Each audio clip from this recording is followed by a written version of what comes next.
পড়ছে লাউয়াছড়া ন্যাশনাল পার্কের কবরস্থান থেকে। অতিরিক্ত গরমের কারণে বাংলাদেশে হাঁস মুরগি তারা ডিম পাড়া বন্ধ করে দিয়েছে। গরমে তাদের ডিমের জলি নষ্ট হয়ে গেছে, তারা কোনোদিন আর ডিম পারবে না। বাংলাদেশ সরকার বলেছে এলাকার যত ডিম ব্যবসায়ী আছে আপনারা কোনোদিন আর ডিমের ব্যবসা করতে পারবেন না। সরকার বলেছে এলাকার যত গরু ছাগল আছে তারা বড় বড় ডিম পাড়া আরম্ভ করবে। বিশেষ বিশেষ খবর এই বানুগাছ মাখন বাবুর দোকানের মধ্যে একটা সিঙ্গারা ব্রাস্ট সাইটে রিক্সা ড্রাইভার সাইটে সিএনজি ড্রাইভার মারা গেছে। যেগুলো মারা গেছে এগুলো হসপিটালে ভর্তি করছে, যেগুলো আহত এগুলো মাটি দিছে। লাউয়াছড়া ন্যাশনাল পার্কের ভিতরে একটা মহিলা হারানি গেছে। মহিলাটি উচ্চতা 170 ফুট, গায়ের রং সামলা, পরনে সিলের কামিজ, পরক কপালে 3টা কুড়ালের দাগ। মহিলাটির সন্ধান যে বলতে পারে সরকার ওনাকে 3030 টাকা পুরস্কার প্রতি মাসে মাসে ঢাকা এয়ারপোর্ট থেকে 25 পয়সা করে আনতে হবে।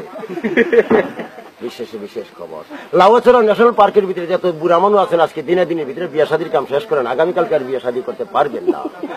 বানুগাছ রেল স্টেশন জয়ন্তিকা গাড়িটি দাঁড়ানোর সাথে সাথে ডেঙ্গু মশার লাঠি মেরে 3টা কম্পার্টমেন্ট লাইন থেকে আউট করে ফেলেছে। এই কম্পার্টমেন্টের ভিতরে 12,000 মশা 12,000 টেলিপোকা আছিল বলে আশা করা যাচ্ছে এবং ইঞ্জিনটি চুরি হয়েছে। আদমপুর সাদার বান্দাবির খবরে ইঞ্জিনটি পাওয়া গেছে।